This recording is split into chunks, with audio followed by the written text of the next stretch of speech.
is gonna do. So I've never been in front of paparazzi people at all my whole life. Like, I'm Marcus in my basement masturbating. It's me. Like, I don't do any of that. I see it on TV. I'm not that type of guy. So I go into that world and people are taking pictures and stuff, and I'm like, whoa, this is weird. And it kind of boosted my ego up. You know, I feel like Hannah Montana or some shit. So I'm like, okay, I'm cool. Hell yeah, I'm fucking cool. Hell yeah. And then, I didn't really realize how hard it was to answer questions when you're in front of a lot of people sitting at one of those desks and there's cameramen all around you and stuff. So we all do a meeting, me, Stevie Stone, and the other dudes. We do it individually though, and there's like 20 or 30 people inside this room taking pictures with microphones everywhere.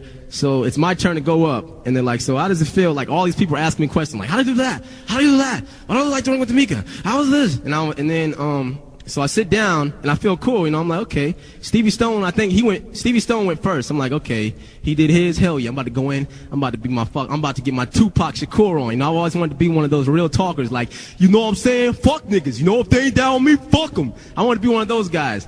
And keep in mind, I had no artist development at all, thanks to Ruthless. They knew situations like this come up, but they didn't tell me the trap I was walking into right here that actually backfired on them.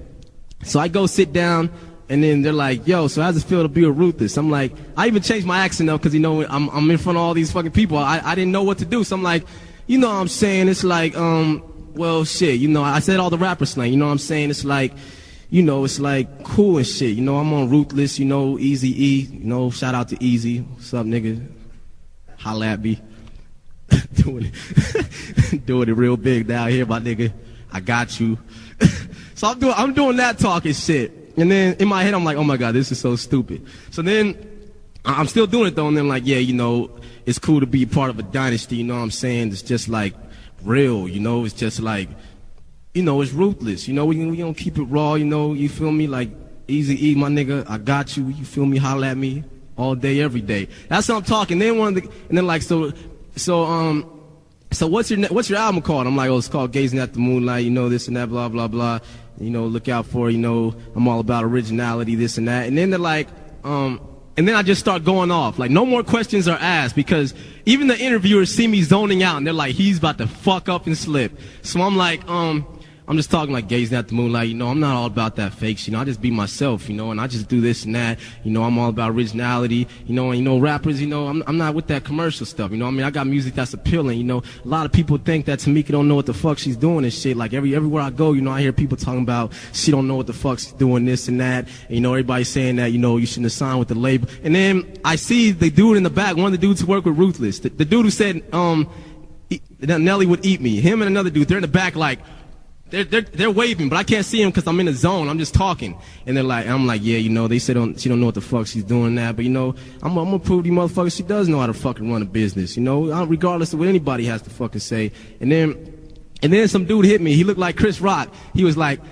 so people do say stuff about it though, right? And I was like, and he hit me that my heart dropped because I saw what he was trying to do. He's like, what type of stuff do they say? And I was like, fuck it, I'm gonna keep it real. Shit, I'm gonna keep it real. You know, I'm not gonna get on here and bullshit, you know. Everybody says she doesn't know how to run the business and do this, and then they're just taking pictures, like smiling, like, yeah, we're getting this shit. And then I'm like, oh damn, this is, and I'm just trying to keep it real like Tupac, you know, cause no artist development, what the fuck am I supposed to do? So I'm like, yeah. You know, they say she don't know what the fuck she's doing, and then after that, I got a big ass fucking lecture after I got off, cause in my head I'm like, dang, I probably shouldn't have said that, but I didn't know I couldn't say that. So then, I go to the back, and they give me a talk. These guys are mad at me, like, you fucked up. Yo, you lucky Tamika wasn't right there. She will beat your ass right now. And I'm like, that's how they talk. That is how they talk at Ruthless. None of them are gangsters though. None of them can fuck me up. I'll whoop all their asses all at once. But that's how they talk. Yo, you lucky. She would have pulled out her belt and whipped your ass right now in front of all these motherfuckers. And I was like, dang, man, I fucked up. And they was like, yo, she might shelf you, dog, for that one. And I was like, oh no. And I was in the back. I hated my life. And then Stevie Stone comes up and he's like, him, man. Because I never met Stevie Stone, so I didn't understand his lingo at first. So he's like, him, man. And I'm like, man, I fucked up, man. I fucked up. I said it. I started talking about her. He was like, him, man? Him and Ham. And I'm like, yo, man, I fucked up, man. She's gonna fucking kill. She's gonna shelf me. And he was like, him, what'd you say? And then I was like, man, I said this and that. And he was like, Himmy, don't worry about it, Himmy. And I was like, man, oh, man, she's going to get mad. He was like, Himmy, look. Himmy, I'm Himmy, Himmy, I'm Himmy. And I was like, nah, but he was asking what was wrong and stuff.